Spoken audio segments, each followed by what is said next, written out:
जय यीशु। जैसे कि हमें विदित है कि हम लोग इस जुबली वर्ष 2025 में कुछ नए सिरे से कलीसिया के लिए और हम प्रत्येक लोगों के लिए प्रार्थना करने जा रहे हैं और उसी के तारतम्य में हमारे लिए एक सोशल मीडिया का प्लेटफॉर्म के रूप में हम उसके माध्यम से भी प्रार्थना करेंगे ताकि सभी कोई, न केवल यहाँ के लोग लेकिन पूरे विश्व के लोग जुड़कर हम प्रत्येक जन से मिलकर प्रार्थना कर सकें। उस उद्देश्य से जूम मीटिंग और यूट्यूब के माध्यम से करेंगे। उसी का आज हम अभी इनाग्रेशन करेंगे और उसके लिए हमारा प्रोसीजर इस तरह से होगा। अभी हम लोग सबसे पहले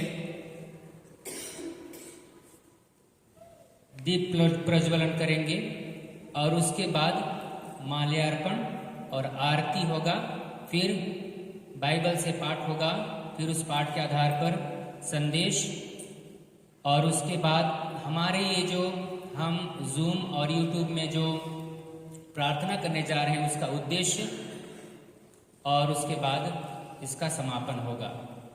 तो अभी हम लोग दीप प्रज्वलन करेंगे और उसके लिए मैं सबसे पहले श्रद्धेय फादर ज्ञान को आमंत्रित करता हूं और हमारे पल्ली के पल्ली पुरोहित को और महिला संघ से मैम फिरमा को और YSG ग्रुप से लिली दीदी को मैं आमंत्रित करता हूँ। सर अलेक्जेंडर को आमंत्रित करता हूँ।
तत्पश्चात मैम फिरमा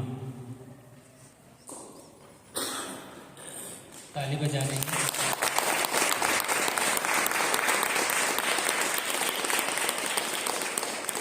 अभी मैं आरती के लिए दीदी फ्लोरा को आमंत्रित करता हूँ, आए और आरती करें।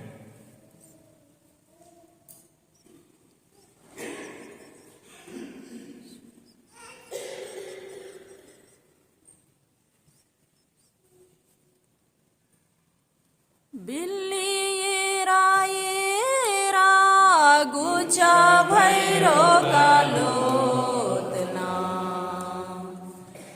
बिल्लीरा गुचा भैरो कालोतना युरबाए सुस्तानी नाम है बिल्ली मानी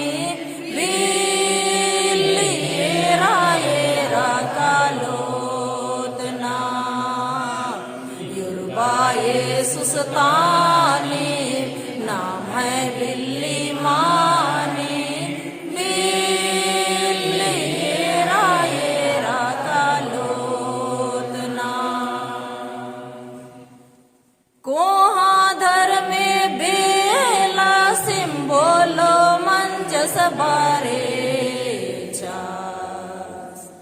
कोहा धर में बेला सिंबोलो मंजस परेचा युरबा येसुस तानी मिना मैं बिल्ली मानी बिल्ली येरा येरा कालोतला युरबा येसुस तानी मिना मैं बिल्ली मानी बिल्ली येरा येरा कालोतला। प्रभु आप लोगों के साथ हो।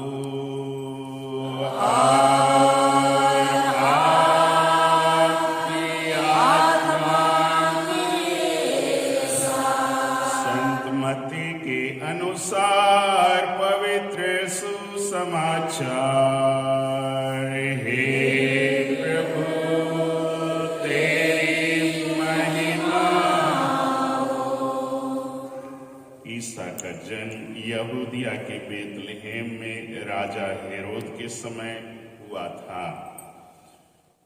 इसके बाद ज्योतिषी पूर्व से यरूशलेम आए और यह बोले, यहूदियों के नवजात राजा कहाँ हैं? हमने उनका तारा उदित होते देखा है। हम उन्हें दंडवत करने आए हैं। यह सुनकर राजा हेरोद और सारा यरूशलेम घबरा गया। राजा ने सब महायाजकों और यहूदी जाति के शास्त्रियों की सभा बुलाकर उनसे पूछा, मसीह कहाँ जन्म लेंगे?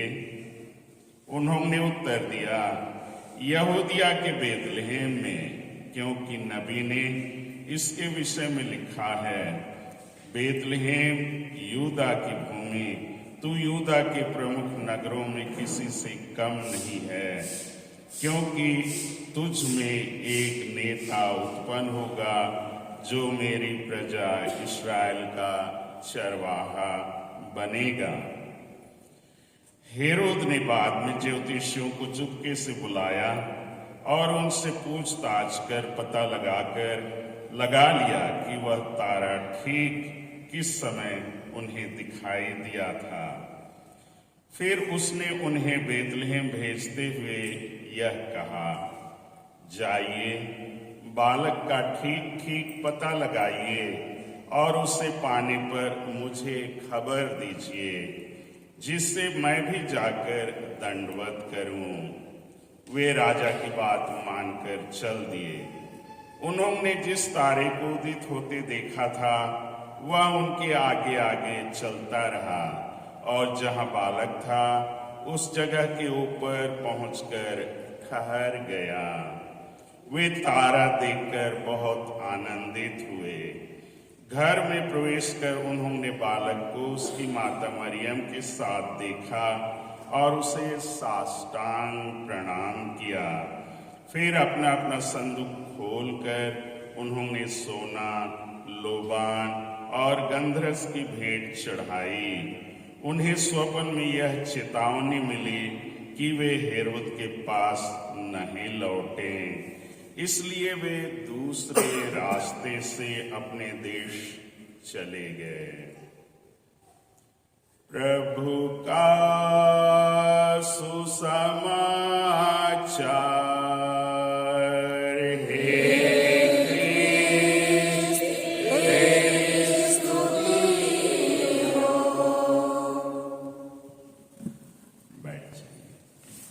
परम आदरणीय फादर जॉर्ज ग्रे, कैथेड्रल पल्ली के पल्ली पुरोहित फादर जॉन जायसवाल, अति आदरणीय माता पिता, भाइयों और बहनों, अनुग्रह का वर्ष प्रारंभ हो चुका है। ख्रिस्त जयंती 2025 का आगाज संत पिता ने रोम से और 29 दिसंबर को हमारे धर्म प्रांत में सभी पल्लियों के प्रतिनिधियों की उपस्थिति में हमने जुबली वर्ष, ख्रिस्त जयंती का जुबली वर्ष प्रारंभ कर चुके हैं। आज एपिफनी है, प्रभु प्रकाश का पर्व। प्रभु प्रकाश गैर यहूदियों के लिए प्रकाशना है।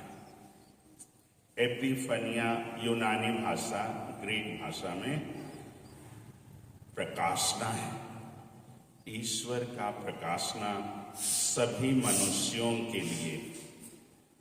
यहूदियों के बीच में तो यीशु आए, यहूदी के रूप में जन्मे, उनके माता पिता यहूदी समाज से थे, लेकिन कि यीशु मुक्तिदाता सभी लोगों के लिए थे, इसकी प्रकाशना उनके जन्म के समय ही इन ज्योतिषियों के आने के द्वारा हमें बोध होता है, हमें संकेत मिलता है। उनके जन्म के समय ही संत मती बहुत अच्छे ढंग से और स्पष्ट ढंग से अध्याय 2 और पद संख्या 1 से 12 तक में ये विवरण हमारे सामने प्रस्तुत करते हैं कि यीशु के जन्म के समय पूर्व से ज्योतिषी आए। पूर्व जहां से सूर्योदय होता है, सूर्यास्त, सूर्योदय से प्रकाश का आगमन होता है, प्रकाश से अंधेरा दूर होता है, और उधर से ही वो तारा उदित हुआ, और तारा को देखते देखते ये ज्योतिषी यीशु को देखने के लिए जेरूसलेम तक पहुंचे। उनका पहला पड़ाव, पहला स्टेशन हमारे सामने प्रकट किया गया है, बताया गया है।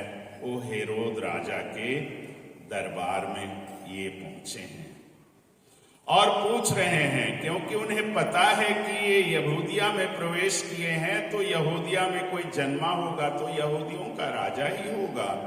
इसलिए उनका सवाल है, यहूदियों के नवजात राजा कहां जन्मे हैं? हेरोद और सारा यरूशलेम बाइबल के हिसाब से घबरा जाता है। भला कोई किसी बच्चे के जन्म से घबराता है? बच्चे के जन्म से लोग खुशियां मनाते हैं, उल्लसित होते हैं, आनंदित होते हैं। राजा घबरा उठता है, सारा यरूशलेम घबरा उठता है, डरने लगते हैं। क्यों? क्योंकि क्रूरता के सामने प्यार टिक नहीं पाता, प्यार के सामने क्रूरता टिक नहीं पाता, हिंसा टिक नहीं पाती। प्यार के सामने यीशु प्यार का पैगाम लेकर आए, और उसकी खोज में ये ज्योतिषी आए हैं और वे पूछ रहे हैं, यहूदियों के नवजात राजा। घबराकर हेरोद ज्योतिषियों, अपने ज्योतिषियों, दरबारियों, शास्त्रियों, पंडितों से पूछते हैं कि मसीह कहां जन्म लेंगे। पूर्व से आए ज्ञानी वो पूछते हैं कि यहूदियों के नवजात राजा कहां जन्मेंगे, परंतु हेरोद राजा पूछता है कि मसीहा कहां जन्म लेंगे। इसका अर्थ ये है, यहूदियों के धर्म ग्रंथ में मसीह के आगमन की घोषणा की गई थी। मसीह के आगमन के बारे में उनके बाइबल में, उनके किताब में इंगित थे। नबी मीका अपने ग्रंथ अध्याय 5 पद संख्या 2 में उन्होंने बताया है, बेतलहम एफ्राता तो यूदा की नगरों में से किसी से कम नहीं है, तुझ में एक चरवाहा उत्पन्न होगा। इसी का उदाहरण देते हुए जानकार शास्त्री और राजा के सलाहकार उन्हें बताते हैं कि मसीह का जन्म बेतलहम में होगा।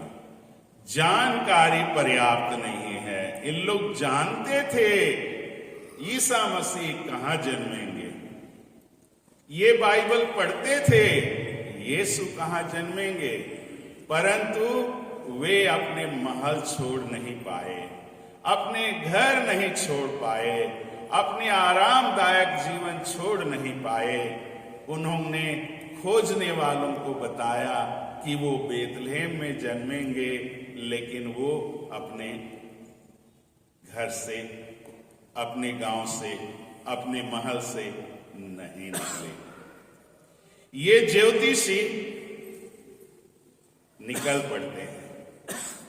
अपने देश से निकलकर वे हेरोद के महल तक, और हेरोद के महल से जब पता चलता है बेतलेहम नगर के बारे में, वे निकल पड़ते हैं बेतलेहम नगर के लिए। और जैसे ही हेरोद के सीमा क्षेत्र से वे बाहर निकलते हैं, वह तारा फिर से दिखने लगता है। बाइबल में लिखा है, तारा देखकर वे बहुत आनंदित हो उठे। अपनी साम्राज्य भूल गए, अपना देश भूल गए, अपनी संपत्ति भूल गए, अपने लिए जो खुशियां थी वो भूल गए। तारा देखकर वे आनंदित हो उठे। तारा उनके लिए आनंद का कारण बना, और तारा उनको गौशाले में लेकर गया।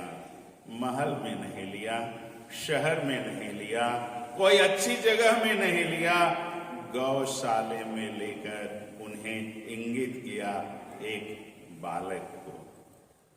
और ये खुश जरूर हुए तारा को देखकर, अनुसरण जरूर किए तारा को देखकर, तारा के पीछे पीछे जरूर चले, लेकिन साष्टांग प्रणाम किसको किया? एक छोटे से बालक को किया, एक नन्हे बालक को किया, जो जगत का मसीहा है, जो जगत का उद्धार करता है, उसको उन्होंने प्रणाम किया। और उसके लिए सोना, लोबान और गंधरस, आप जानते हैं सोने से कोई कीमती चीज नहीं है, सबसे बहुमूल्य चीज सोना है। उन्होंने सोना दान स्वरूप दिया। लोबान जो ईश्वर को प्रिय है, उन्होंने उसको दिया। लोबान जो जलाया जाता है गर्भगृह में, मंदिर के सबसे पवित्र जगह में जलाया जाता है, वो लोबान, ईश्वर उसकी खुशबू से प्रसन्न होता है। यरूशलेम मंदिर में जब प्रधान याजक गर्भगृह में प्रवेश करते थे, होली ऑफ हॉलीज बोलते हैं, तो ये लोबान जलाया करते थे। और वो लोबान इस बच्चे के सामने इन्होंने दान स्वरूप, गिफ्ट स्वरूप उन्हें चढ़ाया। और फिर तीसरा गंधरस। गंधरस यहूदियों की परंपरा के अनुसार व्यक्ति के जीवन में दुख होगा, पीड़ा होगी, कष्ट होगा और उसको मरना होगा, ये संकेत करने के लिए, मृत्यु का संकेत करने के लिए उन्होंने गंधरस चढ़ाया। हम योहन के सुसमाचार में पाते हैं कि अरिमथिया की योसेफ गंधरस लेकर के आया, यीशु का लेपन करने के लिए गंधरस लेकर के आया। पापिनी स्त्री 300 दिनार की गंधरस से यीशु का विलेपन किया, अभिषेक किया, उड़ेला उनके ऊपर। ये उनके मृत्यु को दिखाता है। ये मृत्यु नहीं, ये हम सब के लिए जीवन है, हम सब के लिए कृपा है, हमारे लिए पापों की क्षमा है, हमारे लिए जीवन है। खोलिए योहन का सुसमाचार, खोलिए अध्याय 1 पद संख्या 14, अध्याय 1 पद संख्या 14, और पढ़िए योहन का सुसमाचार अध्याय 1 पद संख्या 14।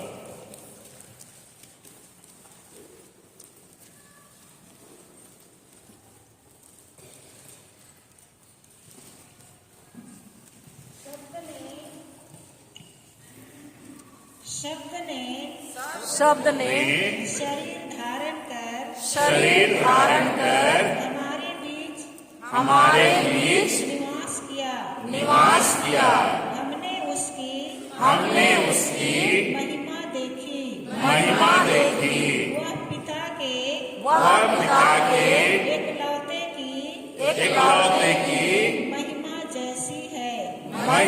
जैसी है। अनुग्रह और सत्य से परिपूर्ण परिपूर्ण, अनुग्रह और सत्य से परिपूर्ण। वह मर गया हमको अनुग्रह देने के लिए, हमको सत्य को साबित करने के लिए, बताने के लिए, सत्य दिखाने के लिए नहीं। उन्होंने कहा सत्य मैं ही हूं, सत्य को दिखाया नहीं, उन्होंने बताया सत्य मैं ही हूं। जीवन को दिखाया नहीं, बताया जीवन मैं ही हूं। सत्य और अनुग्रह से परिपूर्ण, जीवन से परिपूर्ण। उन्होंने मार्ग उन्होंने दिखाया नहीं, मार्ग बोला मैं ही हूं। मार्ग, सत्य और जीवन मैं ही हूं। यही तो अनुग्रह है, यही तो अनुग्रह है। 16 को पढ़िए, 16 को पढ़िए, वहीं 16 को पढ़िए। उनकी परिपूर्णता से, उनकी परिपूर्णता से हम सबों को अनुग्रह पर अनुग्रह मिला है। उनके सत्य पर अनुग्रह हमें मिला है। ये अनुग्रह क्या है? पापियों के लिए अनुग्रह नहीं होता। यीशु मर गए हमको धर्मी और अनुग्रह से परिपूर्ण करने के लिए। अनुग्रह, मैं अनुमति देता हूं ईश्वर को मेरे बदले में काम करने के लिए। मेरे जीवन में वो क्रियाशील है, उनकी क्रियाशीलता से मैं काम करता हूं। अनुग्रह बहुत सहज उदाहरण है। बच्चे परीक्षा में 2 नंबर 3 नंबर में के लिए फेल होते हैं तो क्या मिलता है उनको? कृपांक मिलता है, अनुग्रह का अंक मिलता है, कृपा का अंक मिलता है। 2 अंक के लिए अगर फेल हो गए हैं तो उनके लिए अलग से परीक्षा नहीं लिखना पड़ता है, अलग से तैयारी नहीं करनी पड़ती है, अलग से उनको आवेदन नहीं देना पड़ता है। उनको अनुग्रह ऐसे ही, अनुग्रह का अंक, कृपा का अंक ऐसे ही प्राप्त होता है। ईश्वर की ओर से हमारे लिए अनुग्रह ऐसे ही है। ये पूरे वर्ष में हम लोगों को इस अनुग्रह में जीना है, इसी जीवन में जीना है और इस अनुग्रह से वंचित नहीं होना है। आप जो मांगेंगे वही मिलेगा। संत लूकस का सुसमाचार अध्याय 15 पद संख्या 12 को पढ़िए, 12 को पढ़िए।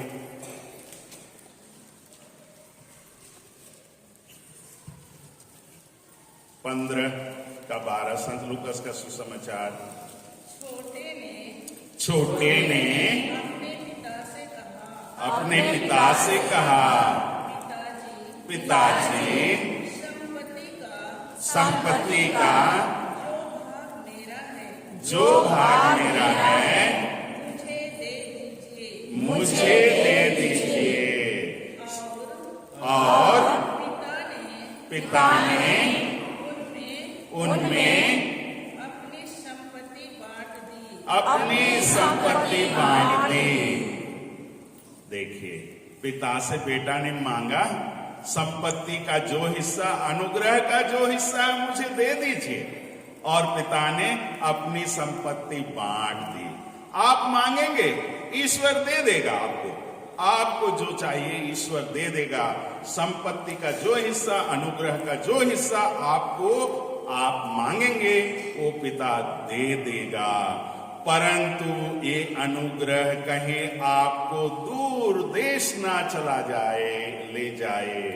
3 को पढ़िए, नहीं 13 को पढ़िए। थोड़े दिनों बाद छोटा बेटा अपनी समस्त संपत्ति एकत्र कर किसी दूर देश चला गया।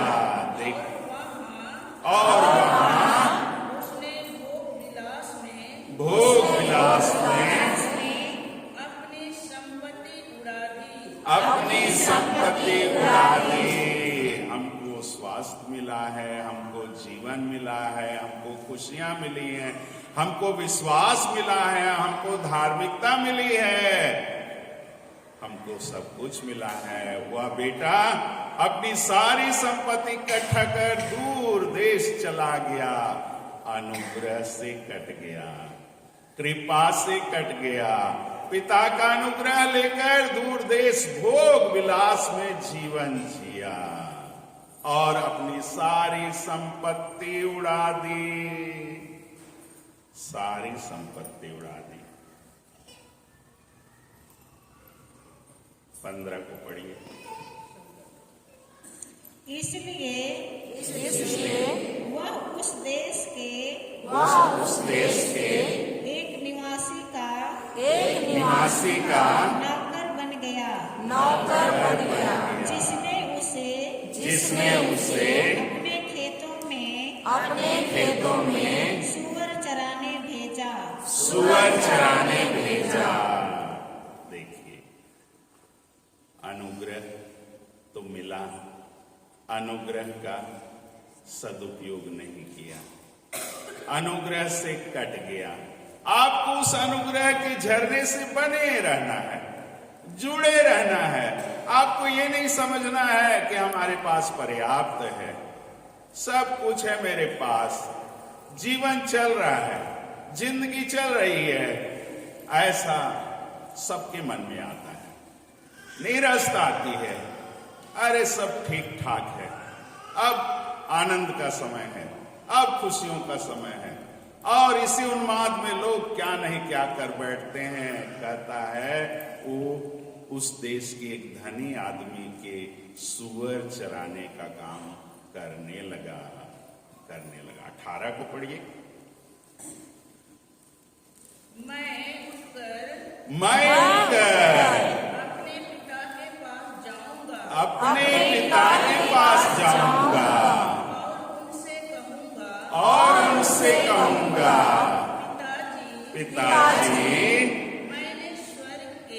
मैंने स्वर्ग के विरुद्ध और आपके प्रति पाप किया है। देखिए, वो अनुग्रह से टूट गया, बिछुड़ गया, अलग हो गया। वो होश में आया, वो कहता है मैं उठकर जाऊंगा, पिता के पास जाऊंगा, फिर से मैं अपने आप को कनेक्ट करूंगा। आप बताइए, मेरा सवाल है, जब वो घर में था, पिताजी उसका पिता था कि नहीं? जब वो घर से निकला, पिता उसका पिता था कि नहीं? जब भोग विलास में जिया, उसका पिता था कि नहीं? पिता ही था ना। जब सुअर के साथ जी रहा था, उसका पिता था कि नहीं? पिता था, पिता हमेशा रहेगा, हम रहेंगे कि नहीं, ये तो बात है। यही तो हमको समझना है कि हमारे जीवन में विपत्ति जब आती है, हमारे जीवन में समस्याएं जब आती हैं, बीमारियां जब आते हैं, पाप जब घेर लेते हैं, माया मोह के बादल जब छा जाते हैं, तब हम कहाँ कट जाते हैं। अनुग्रह लेकर हम कहाँ चले जाते हैं, कहाँ खो जाते हैं। पिता तो हमेशा पिता है। आप घर में हो या परदेश में हो या किसी भी व्यक्ति के पास हो, दूर देश में हो, पिता तो पिता है। वो हमेशा इंतजार करता है। उसका जवाब पढ़िए, 24 में पढ़िए, 15-24 में पढ़िए। क्योंकि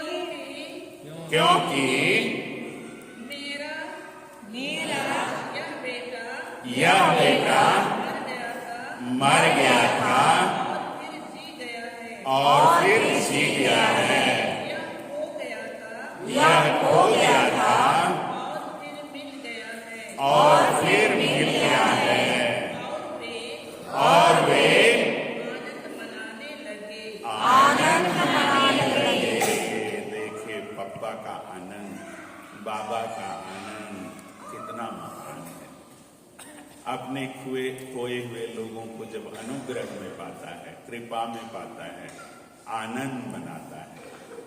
अपने सेवकों के साथ, अपने पड़ोसियों के साथ, स्वर्गदूतों के साथ, संतों के साथ वो आनंद मनाता है। यही तो अनुग्रह का वर्ष होना है हमारे लिए। यही अनुग्रह का वर्ष होना है कि आप अनुग्रह से जुड़े रहें, अंतरंगता से आप जुड़े रहें अनुग्रह के साथ।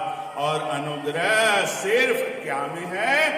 पिता में है और पिता के घर में है, पिता की आवाज सुनने में है और पिता के निर्देश के अनुसार चलने में है। यदि हम पिता के घर से दूर चले जाते हैं, पिता की छाया हमसे दूर हो जाती है, सारी संपत्ति है, अनुग्रह है, वो इकट्ठा करके हम गए हैं, पापा का ही है, कोई मनाही नहीं है, आपके ऊपर कोई पाबंदी नहीं है, आपकी आजादी में कोई प्रतिबंध नहीं है, आपको पिता मना नहीं करेगा। परंतु बात तो वही है, फिर हम इंसान होंगे या चातक होंगे, अनुग्रह से परिपूर्ण होंगे या अनुग्रह के शॉर्टेज में होंगे। चलिए आपके लिए जो यीशु सच्चा गडेरिया है, ये हम लोगों को मार्गदर्शन करेगा। तारा जैसे मार्गदर्शन किया, ये यीशु नहीं है, ये तो मात्र चैनल है। जैसे तारा उनके लिए चैनल था, ले जाने के लिए चैनल था, गौशाले तक, यीशु तक पहुंचाने के लिए एक चैनल था, ये वैसे चैनल है। हमको तो सिजदा करनी है यीशु की, साष्टांग प्रणाम करना है यीशु का, प्रणाम करना है यीशु का। क्या बोलते हैं यीशु? संत योहन के सुसमाचार अध्याय 10 पद संख्या 11 को पढ़िए। भला गडेरिया, भला गडेरिया मैं हूं। फिर से बोलिए, भला गडेरिया मैं हूं। आगे पढ़िए। भला गडेरिया, भला गडेरिया अपने भेड़ों के लिए, अपने भेड़ों के लिए अपने प्राण दे देता है, अपने प्राण दे देता है। भला गडेरिया अपने प्राण अपनी भेड़ों के लिए दे देता है। आपके लिए यीशु प्राण देता है। बोलिए, यीशु मेरे लिए अपने प्राण देता है।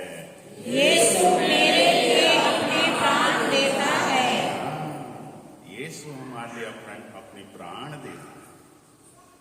यदि कोई आपसे कहे, आजकल तो वही प्रेमिका लोग ही कहते हैं, ऐसा सुनता हूं, परंतु देते हैं नहीं देते हैं वो तो अलग बात है। परंतु यीशु ऐसा नहीं है, वो भला गडेरिया हमारे लिए अपने प्राण देता है। अच्छा 10 को पढ़िए एक बार। चोर केवल चुराने मारने और नष्ट करने आता है। मैं इसलिए आया हूँ कि वे जीवन प्राप्त करें, बल्कि परिपूर्ण जीवन प्राप्त करें। आपके जीवन में समस्याएं, आपके जीवन में पाप, आपके जीवन में बुराई, आपके जीवन में हिंसा, ये चोरी करने, मारने और नष्ट करने के लिए आता है। यीशु कह रहे, मैं आया हूं कि तुम जीवन प्राप्त करो, बल्कि परिपूर्ण जीवन प्राप्त करो, पूरा पूरा जीवन प्राप्त करो। और ये पूरा पूरा जीवन हमको कैसे मिलेगा? 16 को पढ़िए, 10-16 को पढ़िए। मेरी और भी भेड़ें हैं, जो इस भेड़शाला की नहीं हैं। मुझे उन्हें भी ले आना है। वे भी मेरी आवाज सुनेंगी। तब एक ही झुंड होगा, और एक ही गडेरिया होगा। उसके पहले वाला को भी बढ़िए, बहुत सुंदर है। उसके पहले वाला, भला गडेरिया मैं हूँ, भला गडेरिया मैं हूँ, जिस तरह पिता मुझे जानता है, पिता मुझे जानता है मैं पिता को जानता हूँ, और मैं पिता को जानता हूँ, उसी तरह मैं अपनी भेड़ों को जानता हूँ, और मेरी भेड़ें मुझे जानती हैं। मैं भेड़ों के लिए अपना जीवन अर्पित करता हूँ। यीशु को अपना जीवन अपनी भेड़ों के लिए अर्पित करने का आनंद है। इसलिए बार बार यीशु कह रहे हैं कि मैं अपनी भेड़ों के लिए अपने प्राण, अपनी जान अर्पित करता हूँ। मेरे प्यारे माता पिता, भाइयों और बहनों, पूरा वर्ष हम लोग यीशु जो सच्चा गडेरिया है उनकी बातों पर चलेंगे, उनकी बातें हम सुनेंगे, उनके गाइडेंस पर हम चलेंगे और उनके इर्द गिर्द रहेंगे। वह हमें जीवन का जल पिलाएगा, वह हमें हरे भरे मैदानों में ले चलेगा। अंधेरी घाटी से स्तोत्र 23 हम लोगों को भला गडेरिया के बारे में बहुत सुंदर बातें बतलाते हैं। हर जोखिम में, हर कठिनाई में वो हम सबको ले चलता है। उसके डंडे, उसके लाठी, उसके सोटे पर हमें भरोसा है। हमें किसी चीज का भय नहीं, किसी चीज का डर नहीं। वह हमारा चरवा है। चलिए इन्हीं शब्दों के साथ मैं आप सबको शुभकामनाएं देता हूँ। बिशप की जो ऑफिसर्स हैं, आप जो विश्वासी माता पिता हैं, पूरे वर्ष भर अनुग्रह से जुड़े रहें, गडेरिये से जुड़े रहें, गडेरिये की छत्र छाया में रहें, उनकी सुने, उनके मार्गदर्शन में चलें, उनके वचन के अनुसार हम जीने का प्रयास करें। अपने आप को अनुग्रह से कभी ना काटें, जैसे वो छोटा लड़का अपने आप को अनुग्रह से काट लिया था, स्रोत से काट लिया था और अकाल का शिकार हुआ और जानवरों के बीच में अपने को पाया। परंतु पिता बदला नहीं, पिता बदलता नहीं है। पिता तो हमेशा पिता ही रहता है। हमारे लिए पिता हमेशा पिता रहेगा, चाहे हम कितने भी दूर क्यों ना चले जाएं। वो हमेशा हमारी प्रतीक्षा करेगा, हमेशा हमारी राह देखेगा और हम सबको जीवन प्रदान करेगा, परिपूर्ण जीवन प्रदान करेगा। हे सर्वशक्तिमान ईश्वर, तूने अनुग्रह का वर्ष, क्रिस्त जयंती जुबली वर्ष हम सबके लिए कृपा से भरा हुआ वर्ष दिया है। इस वर्ष में हम तेरे वचन को अधिक से अधिक जाने, समझें, गहराई से मनन चिंतन करें और उसकी घोषणा करें अपने जीवन के द्वारा, जिससे हमारा जीवन अनुग्रह पर अनुग्रह से भर जाए। हमें परिपूर्ण जीवन प्राप्त हो, जिसमें पिता का आनंद निहित है। बेटे के आगमन से वह आनंदित हुआ, खुश हुआ। स्वर्ग में आनंद जब एक पापी व्यक्ति पश्चाताप कर वापस लौटता है। हरेक हमारे धर्म प्रांत के माता पिता और जो भी इस चैनल को फॉलो करेंगे, यीशु सच्चा गडेरिया, उनको तेरा आशीर्वाद प्राप्त हो, तेरी शांति, तेरा आनंद प्राप्त हो, तेरी खुशी और तेरा अनुग्रह प्राप्त हो। हम यह प्रार्थना करते हैं हमारे प्रभु ख्रिस्त के द्वारा, आमीन।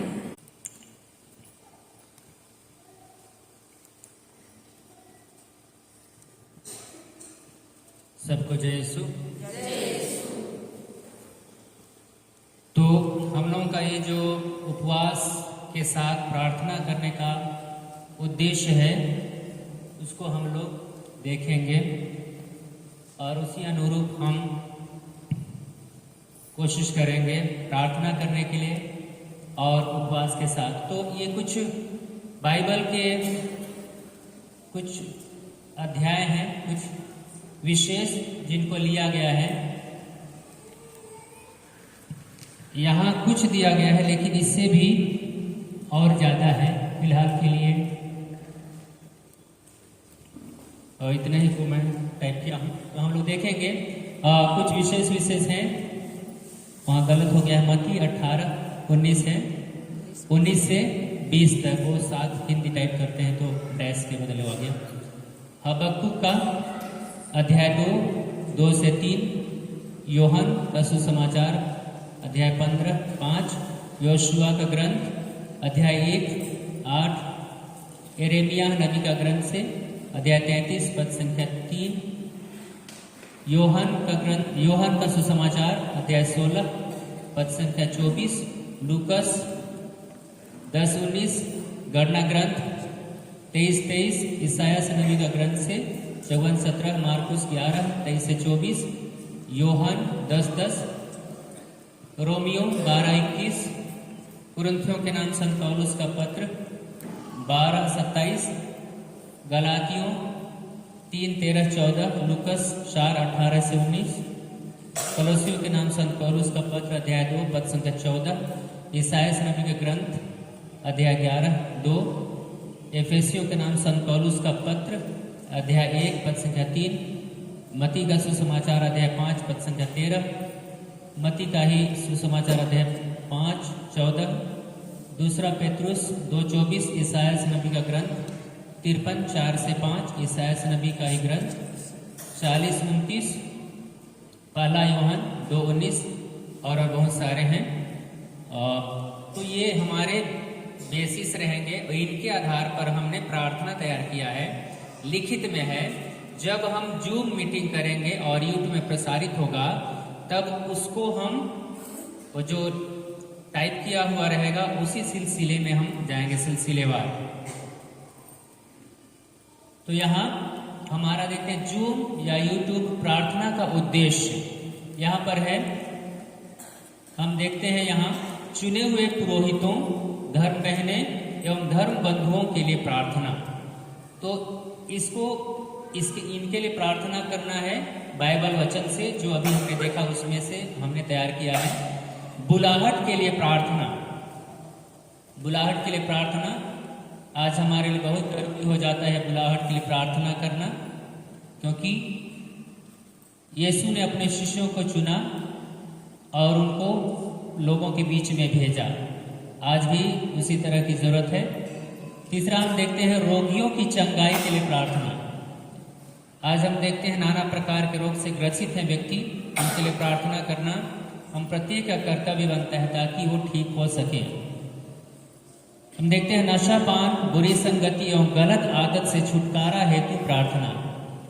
आज हम देखते हैं बहुत ज्यादा नशा पान, ये जो नींव है, पाप का नींव है नशा पान, ये इसको हम देखते हैं, इसके चलते बहुत सारी बुराइयां आती हैं। तो इसीलिए हमें प्रार्थना करने की जरूरत है। देखते हैं युवक युवतियों के लिए प्रार्थना, क्योंकि ये रीढ़ की हड्डी होते हैं युवक युवतियां, समाज की रीढ़ की हड्डी, इसीलिए इनके लिए प्रार्थना करना अति आवश्यक हो जाता है। हम देखते हैं धर्म प्रांत के सभी परिवारों के लिए प्रार्थना। हम हमारे अंबिकापुर धर्म प्रांत के सभी परिवारों के लिए प्रार्थना करेंगे। पढ़ने वाले बच्चों के लिए प्रार्थना, जितने भी पढ़ रहे हैं बच्चे उन सब के लिए प्रार्थना हम करेंगे। इसमें पढ़ाने वाले सभी शिक्षक शिक्षिकाओं के लिए प्रार्थना, जितने भी शिक्षक शिक्षिकाएं हैं, क्योंकि यही बच्चों का निर्माण करते हैं। जो बच्चे मिट्टी के लौंदे के समान होते हैं, उनको कैसे गढ़ना है शिक्षक शिक्षिकाओं पर निर्धारित होता है और वे उनको गढ़ते हैं। तो इसीलिए शिक्षक शिक्षिकाओं के लिए प्रार्थना करना हम प्रत्येक का कर्तव्य बनता है। आगे देखते हैं अनाथों, गरीबों और लाचारों के लिए प्रार्थना, इनके लिए भी अति आवश्यक हो जाता है प्रार्थना करना। फिर सभी गाड़ी चालकों के लिए प्रार्थना, जितने भी गाड़ी चला रहे हैं, आज देखते हैं प्रत्येक घर में गाड़ी है, मोटरसाइकिल है, चाहे बड़ी गाड़ियां हैं, तो उनके लिए प्रार्थना करना बहुत जरूरी है, क्योंकि आज बहुत सारे एक्सीडेंट्स हो रहे हैं क्योंकि इसीलिए हमें इनके लिए प्रार्थना करना जरूरी होता है। फिर देखते हैं देश के शासनकर्ताओं के लिए प्रार्थना, क्योंकि देश का संचालन इनके हाथों में होता है और इसीलिए उनके लिए भी प्रार्थना करना अनिवार्य है ताकि अच्छे से संचालन कर पाए। देश की सुख शांति के लिए प्रार्थना।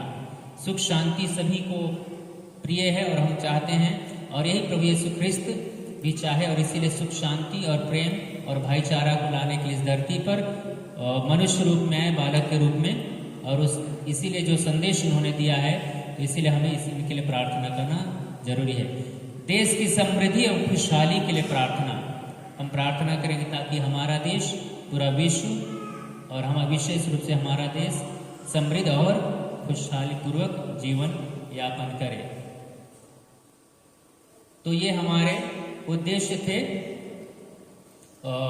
इस प्रार्थना को करने के पीछे और उद्देश्य हैं, लेकिन कुछ ही को यहाँ पर मैंने टाइप किया है, लेकिन इसके पीछे बहुत सारे उद्देश्य हैं। उन सारे उद्देश्यों को हम लोग 21 दिन में पूरा करेंगे। उसके बाद 21 दिन के बाद पूरा साल भर करना है। ये हमारा स्टार्टिंग पॉइंट है उपवास के साथ। बाद में हम साल भर ही प्रार्थना करते रहेंगे इस YSG चैनल के माध्यम से, यीशु सच्चा गड़ेरिया के माध्यम से, और इसीलिए हम लोग इसी के आधार पर चलेंगे। तो ये रहे हमारे आज जो हमने आप प्रत्येक जन को बुलाया है और जूम और इसका इनॉग्रेशन का इस दिन में, तो यही हमारे उद्देश्य आधार पर हम लोग चलेंगे।